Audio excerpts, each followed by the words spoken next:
That's all I know. That's all I know. That's all I know. That's all I know. Hi, this is Chef Helen Roberts. Do you remember me from all those Kikkoman recipes when I did those wonderful Asian combinations? Well, I'm going back to my southern roots now, and today I'm going to make some hush puppies. These are going to be savory hush puppies. They're nothing like what you get in the restaurant, those little hard little knots of cornbread. My savory hush puppies have stone ground cornmeal. I got a little celery seeds, some red onion. You could use white onion. A little cayenne pepper is the secret. And I want to show you how to throw all of this together. So let's get started. First tip of the day is please have all of your ingredients measured out in advance. You'll be surprised how much easier your recipe will flow once everything is already measured. What I'm using today for the hush puppies is stone ground cornmeal, 1 cup of flour. I have a little cayenne, a little roasted garlic, some celery seed, the onion, baking soda, sugar, buttermilk, and egg. Now I can just dump it in and we can get started. Got my flour, cornmeal,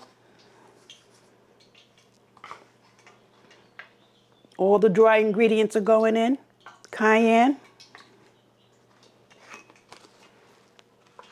garlic, celery seed, baking soda, sugar,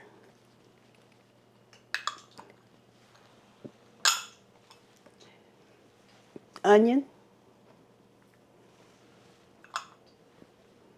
I'm going to put in the buttermilk and the egg.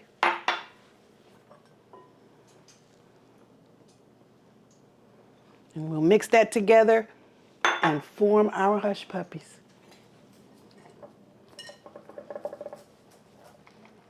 These are going to fry up to be nice and fluffy and not too dense.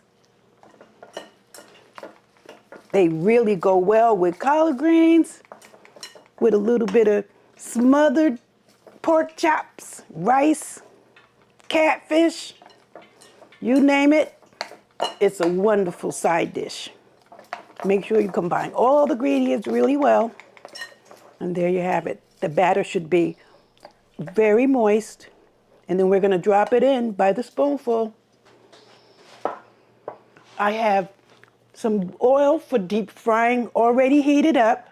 And I'm going to just simply drop it in by the spoonful right into your hot oil.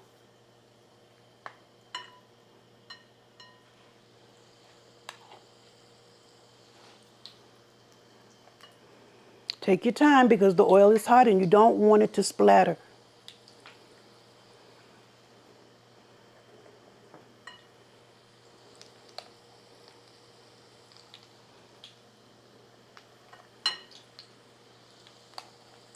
Don't overcrowd your pan.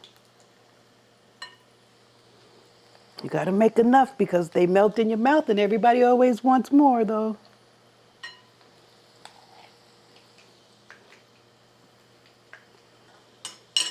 We let them brown a little bit on one side. They'll start floating because they have the baking soda in there, but we want them to brown before we turn them over and they will firm up a little bit as they cook.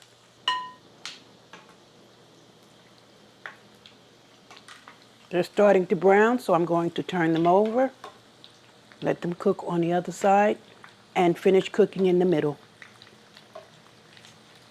I'm cooking them over medium heat.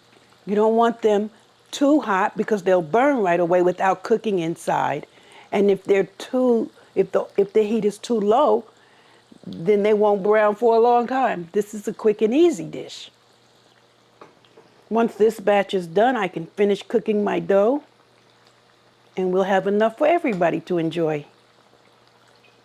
Well, these are nice and brown, so I want to take these out and get ready for my next batch to go into the pot. I always like to drain them on a paper towel because they have been deep fried. So we want to make sure we put a paper towel under there before we serve them.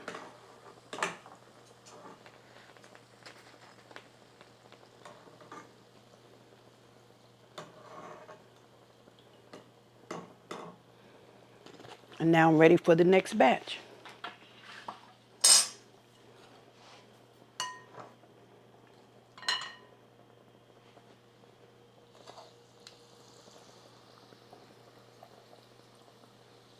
Remember, you don't want to throw them in the pot. You just want to place them in there gently so there's no popping and burning of hot oil. And there you go. This is Chef Helen Roberts signing off. I invite you to come back and visit me, though, for more Southern dishes. You can visit me at Chef Helen Roberts or Grandma's Bowl. Do me a favor, like and subscribe. See you next That's time. all I know. That's all I